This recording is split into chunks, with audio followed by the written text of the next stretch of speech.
Il reste une coupe d'affaires à finaliser, un petit peu de fabrication. Là, ce qu'on a fait, dans le fond, on a clenché tout ce qui doit aller au chrome parce que c'est un des seuls sous-contractants qu'on a. On y envoie au plus vite, des fois qui retarde puis que c'est long. Il y a juste une affaire, j'avais pas pensé la lumière dans l'arrière. Puis j'ai comme rien trouvé qui faisait mon affaire. J'aimais beaucoup un style de lumière, la vitre d'une lumière, mais j'aimais pas le derrière. J'aimais mieux le derrière de celle-là, fait que j'ai pris deux lumières pour en faire une. J'ai coupé l'arceau, le petit cerceau de L que j'ai soudé sur le derrière de L. Puis ça va souder sur la CC bar aussi.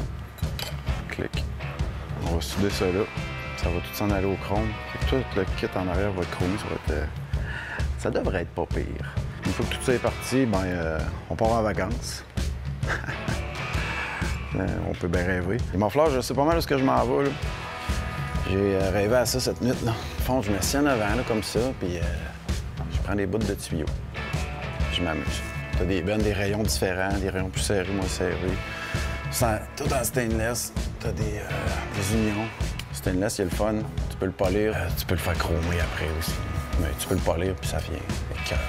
J'allais voir une coupe de modèles, j'allais voir des styles de pipe, il n'y a rien qui faisait mon affaire. Puis lui, ce bike-là, il faut qu'il soit 2 en 1. Ça a de l'air à cause de la carburation puis du setup du moteur. 2 en 1, c'est plus efficace pour la performance. Le son va être cool. Un beau son, pas plus fort que stock, mais un beau gros son. C'est tout le temps important d'avoir un beau son, oui, mais pas besoin d'être fort. Anyway, après 1 heure de route, tu es tanné de t'entendre. Il y a des muffleurs, si tu y en demandes pas trop, il y a un beau son, mais quand tu tournes la poignée puis tu le fais ouvrir, là le son, il est là. Puis nous autres, on va marcher avec un Super Trap. Dans le fond, tu as un silencieux à l'intérieur qui est de la laine. Le son s'étouffe un peu dans la laine, puis il continue après. Puis tu peux y mettre des disques qui fait que le son sort par les disques. Mais moi, je vais le fabriquer, mon Super Trap. Fait que j'ai un cône que j'achète déjà fait, en stainless encore. Puis je vais y mettre la laine que je veux, fait que je peux jouer avec le son, je peux rajouter enlever de la laine. Puis après ça, je mets mes petits bouchons pour jouer avec mon son aussi, puis ça affecte un peu la performance en même temps. On va le faire d'un bout à l'autre.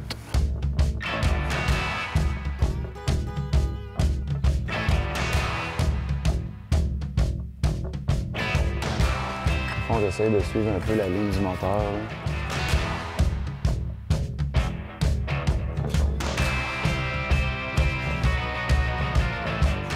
Peut-être aimer ça, suivre cette ligne-là.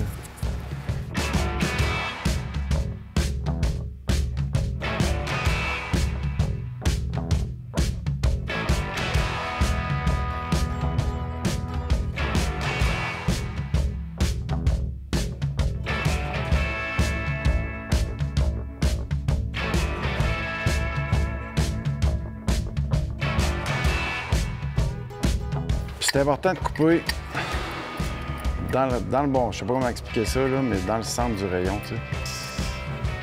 Tu sais, ça fait comme une continuité quand tu le tournes. Fait que là, on devrait être capable de tourner le croche ici.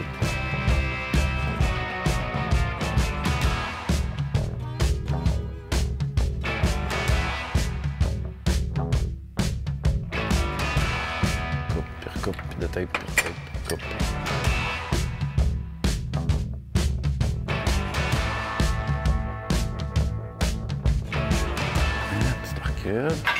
Ça va. C'est carré. Ça va venir. On va recouper ça. Il va venir rejoindre là. Ça prend une union aussi, tu sais. Si tu le fais tout one piece, comme pas capable de le rentrer, faut que tu te battes avec. Fait qu'il reste à tout souder ça. Après ça, on va tout polir ça, ça va être nice. On a reçu un pochoir tantôt pour la peinture. On va aller voir Kenny en même temps. Où est-ce qu'il est rendu dans sa peinture? Kenny!